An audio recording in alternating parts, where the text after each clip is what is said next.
Hello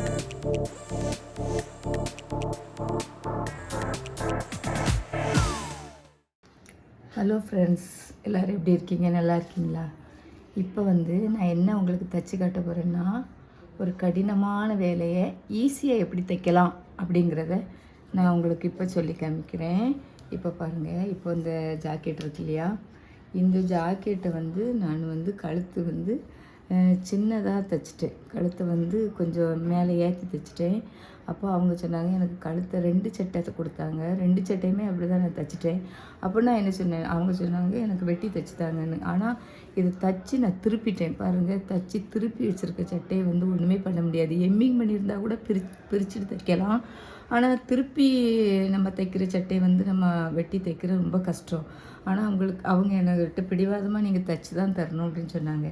அதனால நான் இதை வெட்டி தைச்சி கொடுத்துருக்கேன். வெட்டி தைச்சிட்டேன். இதை இப்போ வெட்டி தைச்சி அதில் என்ன செஞ்சேன்னா, மேலே ஒரு லேஸ் வச்சோன்னே அது மறைஞ்சிட்டு. இப்போ இதே மாதிரி இன்னொரு ஜாக்கெட்டை எப்படி தைக்கலாங்கிறத நான் உங்களுக்கு சொல்லித்தரேன்.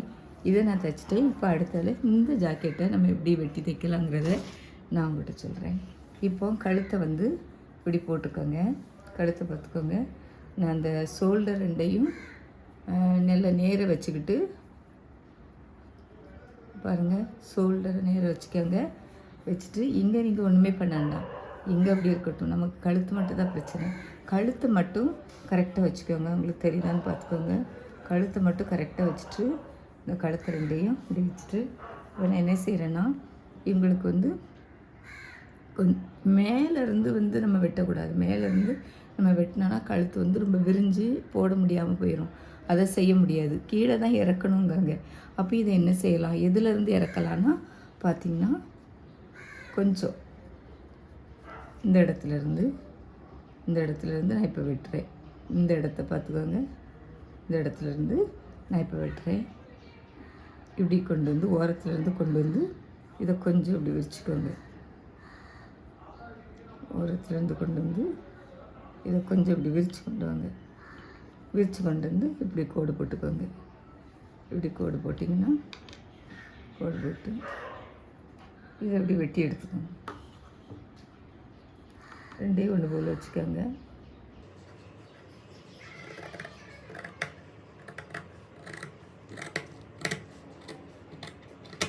உங்களுக்கு பார்த்தா தெரியும், இவ்வளோ அகலத்துக்கு நான் வெட்டி எடுத்துட்டேன். பார்த்துக்கோங்க. உங்களுக்கு கூட வேணும்னா நீங்கள் கூட வெட்டி எடுத்துக்கோங்க. இவ்வளோ வெட்டி எடுத்தாச்சு. பார்த்துக்கோங்க. இது கழுத்து திருப்பி நான் ஃபினிஷ் பண்ணியிருக்கேன். இதெல்லாம் ஒன்றுமே செய்ய முடியாது. அதையும் நம்ம எப்படி தைக்கலாங்கிறத தான் நான் உங்கள்கிட்ட எப்படி சொல்கிறேன். இப்போ நம்ம இதை வெட்டி எடுத்துட்டோம். இப்போ பார்த்திங்கன்னா,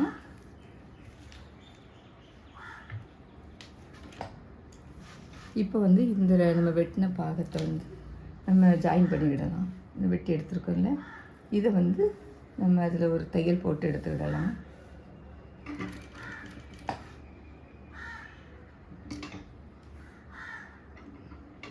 பார்த்துக்கோங்க. இதை லைட்டாக நம்ம சேர்த்து வச்சு தைச்சிக்கிடலாம்.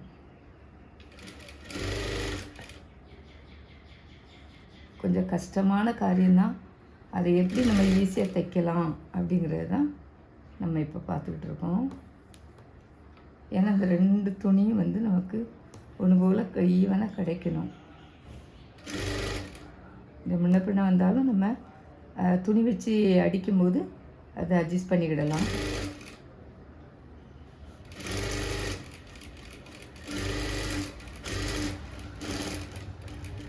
இப்போ இதை நம்ம தைச்சி எடுத்தாச்சு. இப்போ தைச்சி எடுத்துக்கிட்டோம். இதில் வர எக்ஸ்ட்ரா உள்ளதை விட இந்த வெளியே தெரியல லைனிங் கிளாத்தை நம்ம லைட்டாக கட் பண்ணி விட்டுட்டு, இப்போ இதை நான் எப்படி தைக்கேன்னு பாருங்கள். கழுத்தை இப்போ இறக்கியாச்சு.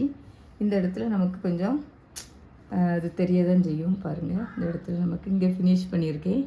இங்கே நம்ம வெட்டி எடுத்துருக்கோம். இந்த இடத்துலேருந்து உங்களுக்கு நீங்கள் இதுக்கு மேலே நீங்கள் வெட்டக்கூடாது. வெட்டினா உங்களுக்கு கழுத்து இறங்கும். இந்த இடத்துலேருந்து நீங்கள் வெட்டினா உங்களுக்கு இறங்காது. அப்புறம் இப்போ நம்ம வெட்டியாச்சு. இப்போ இதில் நான் என்ன செய்ய போகிறேன்னா, ஒரு துணி கொடுத்து நான் இப்போ இதை அடித்து திருப்ப போகிறேன்.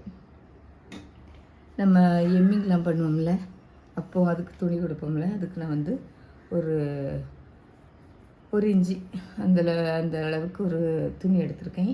இதை எப்படி வச்சு தைக்கன்னு பாருங்கள். இதை வந்து இந்த இடத்துல நூலெல்லாம் கட் பண்ணி விட்டுக்கோங்க. இதை வந்து இந்த இடத்துல நான் வெட்டி தைச்சிருக்கேன்ல, இந்த இடத்துல கொஞ்சம் ஒரு 1/4 இன்ச்சு 1/2 இன்ச்சில் மேலே வச்சுக்கிட்டு இதை நான் வந்து ஒரு 1/4 இன்ச்சில் தையல் போட்டுக்கிடுறேன்.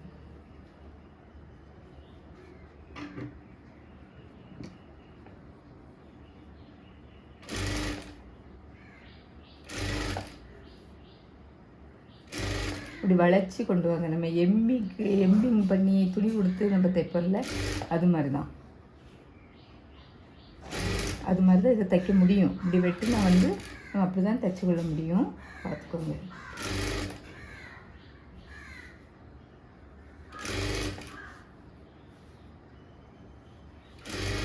ஏன்னா அவங்க இதை கேட்கும்போது எனக்கு கஷ்டமாக இருந்துச்சு.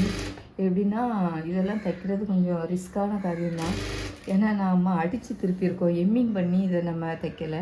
அதனால இது ஒரு கஷ்டமான காரியம்தான். ஆனாலும் அவங்க பிடிவாதமாக கேட்டதுனால நான் இதை செய்ய வேண்டியதாயிற்று. பாருங்கள், அந்த இடத்துல நம்ம வெட்டி விட்ருக்கல, அந்த இடத்துக்கிட்ட வரும்போது கொஞ்சம் நீங்கள் என்ன இருக்குது, நம்ம வெட்டி விட்ட இடம் இந்த இடத்துல இருக்குது, அதில் கொஞ்சம் ஒரு 1/2 இன்ச்சு 1/4 இன்ச்சுக்கு மேலே வர கொண்டு வரலாம். கொண்டு வந்து இது விட்டுடலாம். விட்டுட்டு இப்போ என்ன பண்ணுறது பார்த்திங்கன்னா, நம்ம இந்த துணியை அப்படியே இப்படி மடிக்கிறோம். எம்மிங்க்கு நம்ம பண்ணுவோம்ல, அதே மாதிரி தான் இப்படி மடிச்சுட்டு அது மேலே நான் ஒரு தையல் போடுறேன்.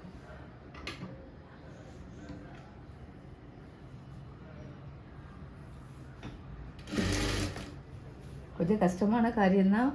புதுசாக தச்சு பழகிருக்கவங்களுக்கு இது ஈஸி தான். புதுசாக தைக்கிறவங்களுக்கு இது கொஞ்சம் கஷ்டமாக இருக்கும். ஏன்னா நம்ம கழுத்து வந்து ஒன்றுமே செய்ய முடியாது தைச்சதுக்கப்புறம். ஆனால் அதை வந்து சரி பண்ணணுன்னா கொஞ்சம் கஷ்டமான காரியம்தான்.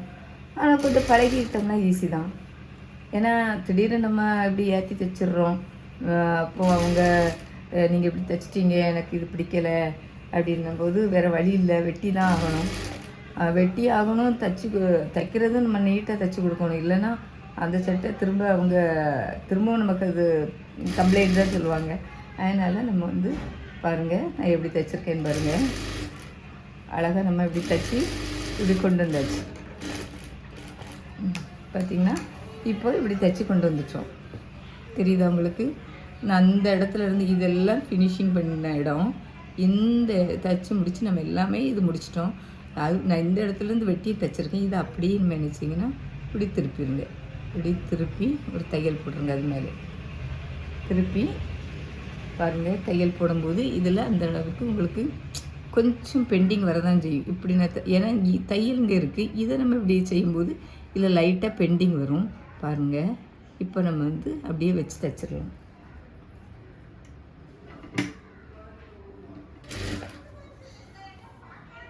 பார்த்திங்கன்னா இப்போ வந்து அப்படி நம்ம அப்படியே உள்ள அந்த துணியை மடித்து கொடுத்து அடிச்சிடலாம். அடித்த பிறகு பாருங்கள், நீட்டாக இருக்கும். கொஞ்சம் திருப்பிக்கோங்க. அப்படி நல்லா வளைச்சி திருப்பி கொடுத்துக்கோங்க. பார்த்திங்கன்னா இப்படி வளைச்சி கொஞ்சம் கவனமாக தைங்க. ஈஸி தான், பழகிட்டா ஈஸி தான். எதுவுமே நம்ம தைக்க தான் வரும். இதெல்லாம் ரொம்ப கொஞ்சம் கஷ்டமான வேலை தான். ஏன்னா கழுத்தை வந்து வெட்டி தைக்கிறதுனா முடித்தது பிறகு நம்ம அதை எல்லாமே முடிச்சாச்சு. அதுக்கு பிறகு வெட்டி தைக்கணும்னு அது உண்மையாகவே கொஞ்சம் கஷ்டமான காரியம் தான். அதை எப்படி பண்ணலாம், ஈஸியாக பண்ணலாங்கிறது தான் நான் அந்த வீடியோவில் உங்களுக்கு சொல்லியிருக்கேன்.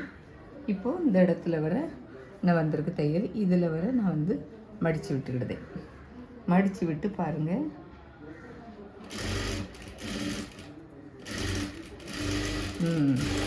இப்போ வந்து இதை நம்ம முடிச்சாச்சு. பாருங்கள், இப்போ வந்து உங்களுக்கு கொஞ்சம் லைட்டாக வித்தியாசம் தெரியுது இல்லைன்னா, இந்த இடத்துல கொஞ்சம் நமக்கு வித்தியாசம் தெரிய தான் செய்யும். இந்த இடங்களில் நமக்கு கொஞ்சம் வித்தியாசம் தெரியும். அதை நம்ம என்ன செய்யலாம் அப்படின்னா, இப்போ நம்ம முடிச்சாச்சு. இப்போ இந்த இடம் வந்து நமக்கு ஒன்றும் தெரியல. ஆனால் இந்த இடத்துல பார்த்திங்கன்னா கொஞ்சம் நமக்கு கேப் கிடக்கும். அப்போ இதை வந்து நம்ம அப்படி கொடுக்க முடியாது. கொடுத்தா அவங்களுக்கு வந்து அது செட் ஆகாது. அப்போ என்ன செய்யலாம்னா, நம்ம இதில் வந்து ஒரு லேஸ் வச்சிடலாம். பார்த்திங்கன்னா இப்போ இந்த பார்டர் கலர் வந்து காப்பரில் வரதுனால நான் காப்பர் கலர் எடுத்துக்கிடுதேன். பாருங்கள், இதை வந்து இந்த இடத்துலேருந்து கொடுத்துக்கோங்க. கொடுத்துட்டு தைக்கும்போது நம்ம தையல் போட்ட இடம்லாம் மறைஞ்சிரும். பாருங்கள்,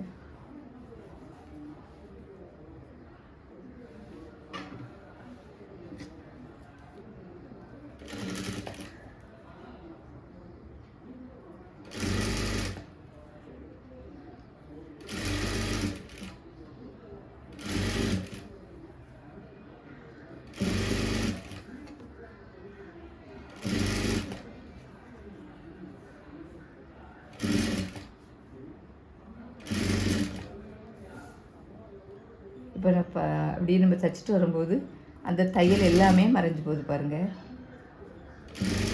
உங்களுக்கு நம்ம தையல் போட்ட இடமும் தெரியாது. அதே நேரத்தில் பார்த்திங்கன்னா நல்லா நீட்டாக நம்ம அந்த லேஸ் வச்சு தைக்கும்போது நல்ல நீட்டாகிடும். அந்த நம்ம அப்படி தைச்சிருக்கோங்கிறதே நமக்கு வெளியே தெரியாதபடிக்கு அது நல்ல நீட்டாக வந்துடும் பாருங்கள். அவங்க இதுக்கு லேஸ் வேண்டான்னு தான் சொன்னாங்க. ஆனால் நான் வந்து கழுத்தை வெட்டி தைக்கிறதுனால தைக்கிறதுனால வேறு வழியே கிடையாது, தைச்சி தான் ஆகணும், லேஸ் தைச்சி தான் ஆகணும். அதனால் நான் அந்த லேஸை வந்து அதை மறைக்கணுங்கிறதுக்காக, அந்த இடத்த மறைச்சி தைக்கணும் அப்படிங்கிறதுக்காக நான் அதில் வந்து லேஸ் வச்சுருக்கேன்.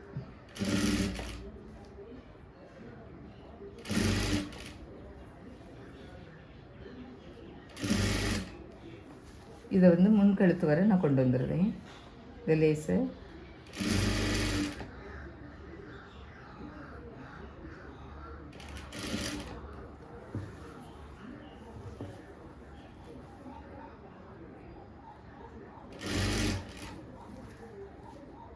ஏன்னா அப்போ தான் அசிங்கமாக தெரியாது, நீட்டாக இருக்கும்.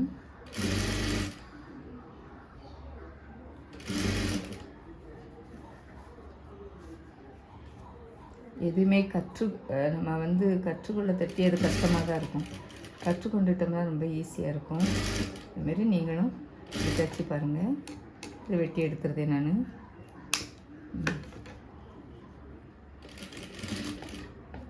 இப்போ இதை அப்படி திருப்பிட்டு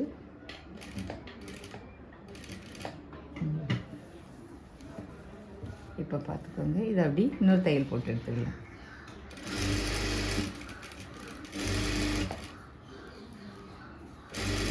ஈஸியாக நம்ம தைச்சி வச்சு பாருங்கள். இதேமாரி நீங்களும் தைச்சி பாருங்கள். ரொம்ப நீட்டாக வரும், ஈஸியாக இருக்கும். கழுத்து இப்படி பெருசாகிட்டுனா இந்த மெத்தடை நீங்கள் ஃபாலோ பண்ணுங்கள். ரொம்ப நல்லாயிருக்கும், ஈஸியாக இருக்கும்.